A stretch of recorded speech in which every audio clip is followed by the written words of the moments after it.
delivering the last load this week. And right after this, guys, we are going to install that new leaf springs.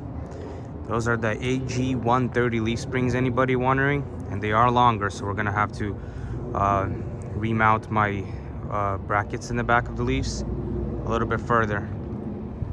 So we're testing on the leaf on the Pete as well, because our plan is to get leaf springs like this for this as well. So on the P389s, it's exactly perfect. You don't have to remount this further.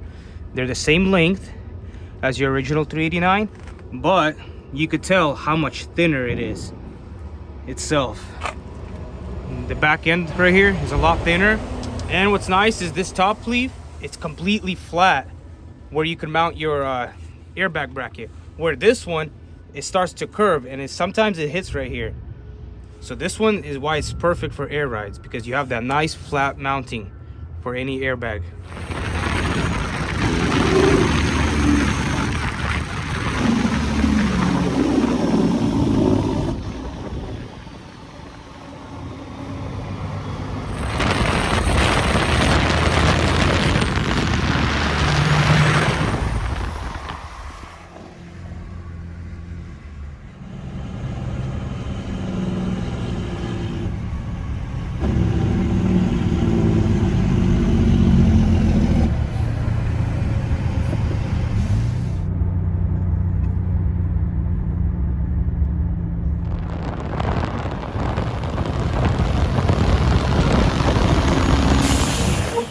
Guys, look how much softer this one is.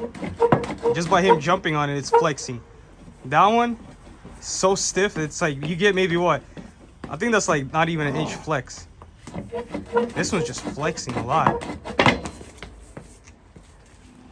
So we're getting some progress. Filled in the old 3 holes. Basically this bracket right here was mounted right here. We have to move it back exactly 5.5 inches. And that way, because the new leaf spring is 61 inches, while the old spring is 55 inches. So basically just move it back 5 inches, 5.5. Doesn't matter as much because you still have the shackle that plays 4 to 5 inches one way and 4 to 5 inches the other way. So you have about like 9-10 inches of wiggle room both ways. If you guys are ever here in downtown Tacoma, stop by Right Way Springs. We just got some bushings from them. Probably like a quarter of a price cheaper than Kenworth dealer.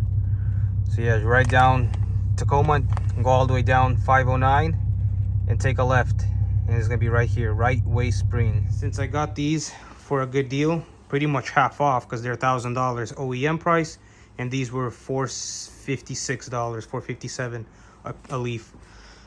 They didn't come with the right bushings for my Kenworth, so I'm going to put in these TB-77 bushings that are greasable instead of these silent block bushings. That's the part number for the spring. Anybody needs it, 59-748. This is the aftermarket part, not the OEM part number. All we're using is just a Harbor Freight press with a socket. And don't forget about the safety goggles. Yeah, he says you need safety goggles. And just like that, we moved the bracket back 5 inches, covered up all the 3 holes that were there, filled them up. You can do 5.5. We actually moved the 5.5 from center, and it's also 5.5 from where your original bracket is, the one that bolts 2 holes underneath and 1 on the side. This is the newer style one. You came to help? Say hi. Say hi, everybody. So same thing on this side. We're gonna unbolt these 3 bolts, move the bracket back 5.5 inches, weld in all the holes that we have left.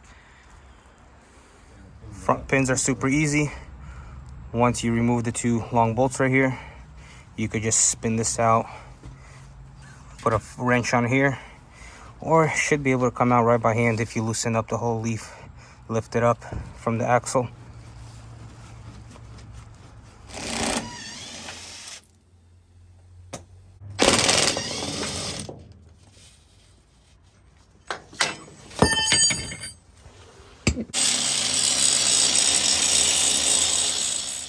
Filled in the old bracket holes, and moved it over 5.5 inches right here to the left.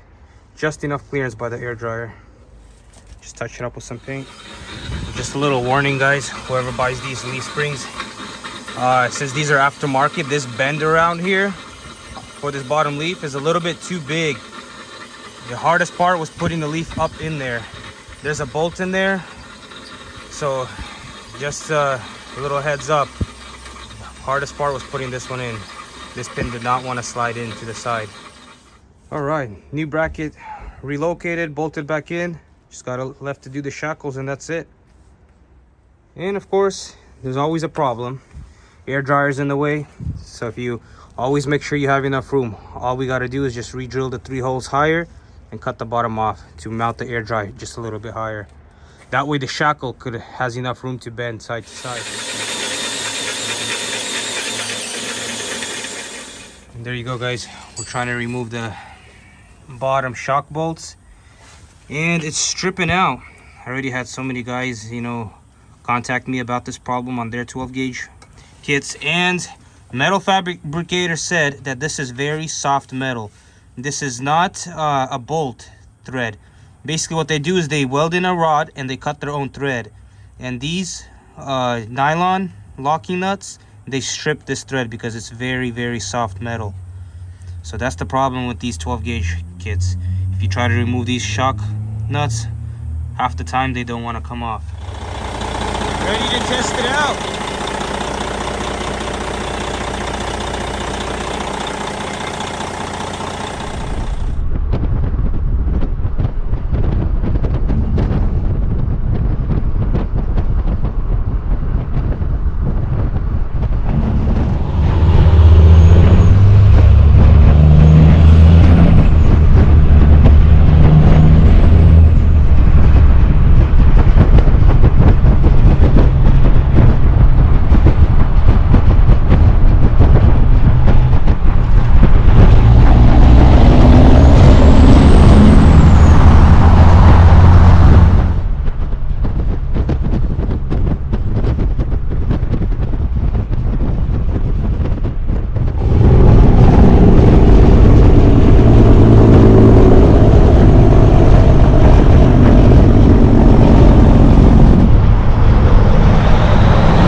We're rolling on the new AG130 leaf springs, the 1.5 leaves. What can I say? I think it removed some of the wobbles, some of the bump steer. Seems to be riding a little bit smoother, but we're just bobtailing. You know, these trucks are not the smoothest one bobtail, so we will mostly see tomorrow how it rolls. Got my cameraman recording. One thing for sure, guys, I'll tell you, is my bumper is sitting right on the ground. These 1.5 leaves, it is sitting. This is dropped all the way.